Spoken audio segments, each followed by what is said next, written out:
Bien, se desarrolló entonces el Pleno Agrario y queremos conocer un balance, ¿no? Se han aprobado algunas normativas de beneficio a corto o largo plazo para tener una lectura más clara de lo que ha significado el desarrollo de este Pleno Agrario. Vamos a dar la bienvenida a Marco Vinelli, director de Maestría en Administración de Agronegocios de ESAN, quien ya se encuentra en línea. ¿Cómo está, señor Vinelli? Muchas gracias por estar aquí en Economía Verde. ¿Cómo está, Romy? Muchas gracias, un gusto saludarla. Buenas tardes. Muy bien, muchas gracias. Era necesario, ¿no? Desde muchos sectores se comenta ello de que se desarrolle este pleno agrario. Se han aprobado muchas normativas. ¿Usted considera que las que se han dado eran las que se esperaban? ¿Quedaron algunas pendientes? Porque han salido algunas voces también que señalan que estas son a largo plazo. ¿Cuál es su lectura, su análisis de ello? Sí, yo coincido que estas normas van a beneficiar a la agricultura nacional en el mediano y largo plazo, ¿no? Ujú. Eh, para eso hagamos un repaso rápido, ¿no? Se Sí. aprobó el cambio de cierre y selva exportadora, por ejemplo. Se ha aprobado una ley del canon hídrico, que creo que es importante porque va a tener una compensación por el uso del agua en las comunidades altoandinas. Ujú. También han aprobado modificaciones en el Código Penal para poder hacer más fuertes las penas por el tema de tráfico ilegal de flora y fauna silvestre. Entonces, son elementos que, si bien es cierto, son necesarios para el desarrollo del país y que van a poder apoyar el desarrollo de nuestra agricultura, nuestro bosque, el sistema forestal, agroforestal, pero van a ser en el mediano y largo plazo, porque estas leyes luego tienen que pasar al Ejecutivo para que sean después aprobadas por el Ejecutivo, si que lo considera pertinente, y después hay que hacer los reglamentos respectivos y ponerlos en práctica. Ujú. Entonces, coincido, en el mediano y largo plazo van a beneficiar a los miles de agricultores que tenemos en el país. Muy bien, cuando se habla de cuando se habla de agricultura, ¿no? Uno escucha pleno agrario de seguro, que en la mayoría de los peruanos piensa, se puede analizar esta amenaza, ¿no? De lo que ya se hablaba, o esta advertencia que hace la ONU, de lo que es la crisis alimentaria, la escasez también de los fertilizantes. ¿Cómo analiza esto que no se le haya dado de repente esta prioridad a estos temas? Sí, ahí yo considero que digamos, el encargado de poder ejecutar algunas acciones inmediatas es el Ejecutivo. Ujú. Ya han tenido una reacción, han colocado 348 millones de soles para comprar fertilizantes, Ujú. ya compraron los fertilizantes, ya está el contrato firmado, va a haber una entrega en el mes de julio y otra entrega en el mes de agosto. Entonces, esa es una medida que le corresponde al Ejecutivo y tiene que actuar rápido. Eso vendría a ser a Eh, corto plazo, porque a mediano corto largo plazo, plazo ya tenemos lo que se ha aprobado ayer en el Pleno Agrario. Usted nos habla, corto plazo son estas medidas que ya toman directamente la participación pronta, ¿no?, del Ejecutivo. sí, aquí en el mediano, en cortísimo plazo, el Ejecutivo es el que tiene que actuar. Por otro lado, también se han anunciado algunas reuniones, conversaciones para tener más fertilizantes, de abonos orgánicos. Yo agregaría que tienen que invitar al sector privado para que Ujú. tenga a disposición los agricultores también fertilizantes y haciendo una coordinación directa porque el sector privado conoce mucho de este tema de negociaciones.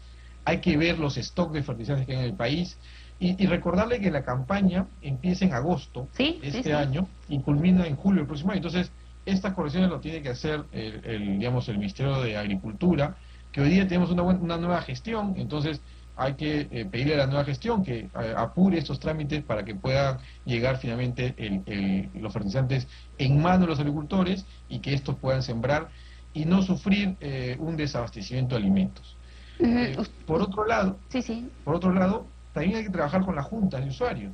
Hay que convocarlas a las juntas de usuarios, que son las juntas que manejan la distribución del agua, por ejemplo, que ellos conocen la realidad, a las comunidades, a los gremios que existen de agricultores, para hacer un trabajo en conjunto, de tal manera que el gobierno, el ejecutivo, tome y reaccione de manera rápida, que es lo que se necesita en este momento, ¿no? Así es, usted nos menciona estos distintos flancos, por así decirlo, ¿no? Nos habla del sector privado, de convocar al sector privado, a las juntas de usuarios, ¿no? A las comunidades, para que se entiende, se pueda garantizar de que los fertilizantes lleguen realmente al agricultor que lo necesita, porque estamos hablando de una primera entrega, considerando de que hay algún tipo de nóminas en las que se vaya o que en los que se cuente un padrón tal vez para que se pueda concretar esta distribución de manera positiva y esto, bueno, se pueda desarrollar la entrega de manera ordenada tal vez.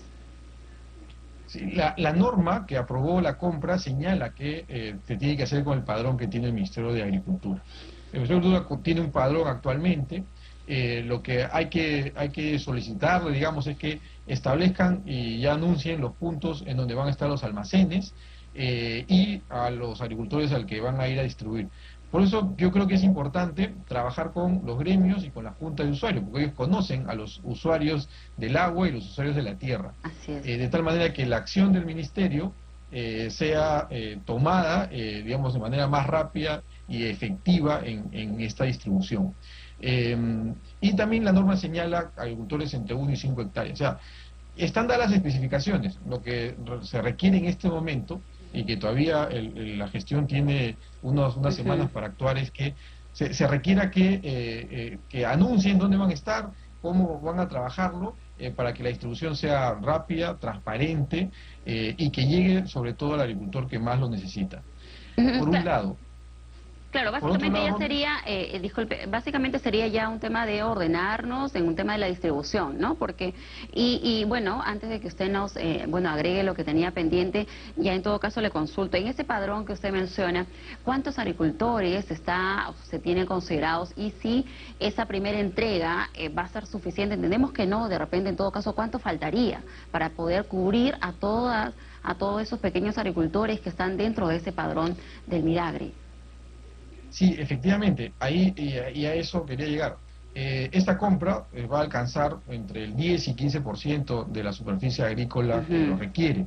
Entonces ahí el Ejecutivo tiene que hacer un esfuerzo para ver si puede tener mayor presupuesto. Por eso yo le decía que se trabaje también con el sector privado, con los productores de fertilizantes en el Perú, para que puedan en conjunto sumar... Abonos orgánicos. Abonos orgánicos. El ministro ya lo anunció, entonces es importante. Que no se quede en el anuncio, sino que también ya aterrice y que se empiece a distribuir y tener los acuerdos con estas empresas, ¿no? Y el Ejecutivo va a hacer un esfuerzo adicional para poder tener mayor cantidad de fertilizantes. Pero sobre todo trabajando directamente con aquellos que lo necesitan. Hay cultivos de arroz, cultivos de maíz, cultivos de papa, de café, que son los cultivos que más uso del fertilizante se hace y que están normalmente en la costa y en la selva del país. Entonces, esa focalización también, la sugerencia que damos es que sea ya publicada, sea transparentada, de tal manera que no exista ningún problema, ningún reclamo por parte ni de los agricultores ni las autoridades que vigilan pues el buen uso de los recursos públicos, ¿no? Claro, usted señala de estos cultivos que requieran mayor uso de fertilizantes, que son el maíz, el arroz, el café y también de necesidad, ¿no? Porque en las mesas de las familias peruanas se consume mucho el arroz, el maíz. También consultarle, señor Vinelli, en este padrón, ¿de cuántos agricultores estamos hablando? ¿De cuántos? Porque usted nos dice que en la primera entrega de fertilizantes solo alcanzaría para el 10 y 15%. ¿Cuál es ese total que está empadronado? Sí, el Ministerio cuenta con un padrón ya... ¿Tiene usted más o menos un estimado de cuántos habría allí?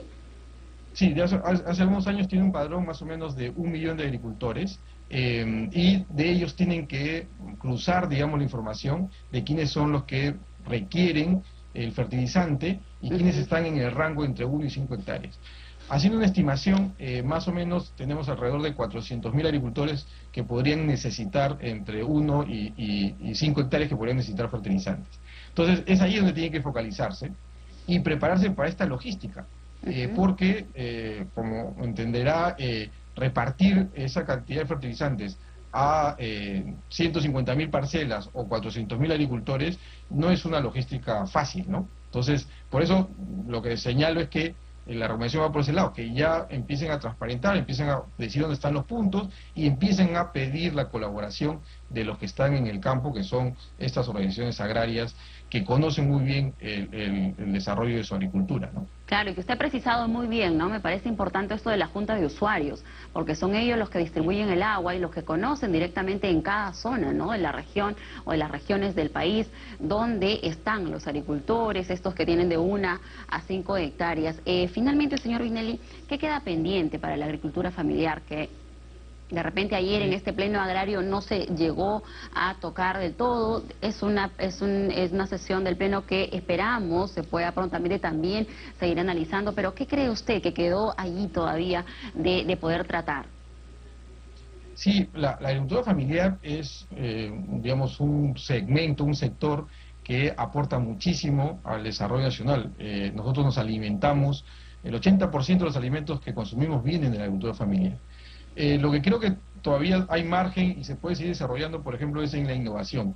Ahí creo que necesitamos que el Ministerio de Agricultura, el Congreso, trabajen en una nueva institución de innovación agropecuaria, de tal manera que la transferencia tecnológica hacia los agricultores de este segmento de agricultura familiar pueda ser más eficiente y pueda llegar.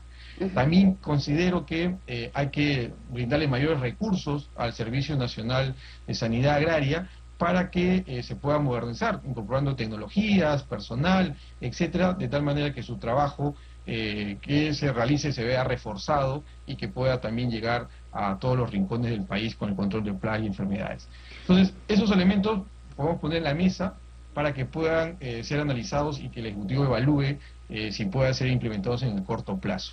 Entonces, es importante la innovación, la sanidad que pueden tener y pueden ser trasladados a los pequeños agricultores, ¿no? Y también acotaban algunos sectores relacionados a la agricultura que en las compras públicas, ¿no?, del Estado se les puede incluir a los pequeños agricultores o a los que forman parte de la agricultura familiar en estas compras importantes que tiene el Estado, ¿no? Bueno, quedan pendientes muchas cosas.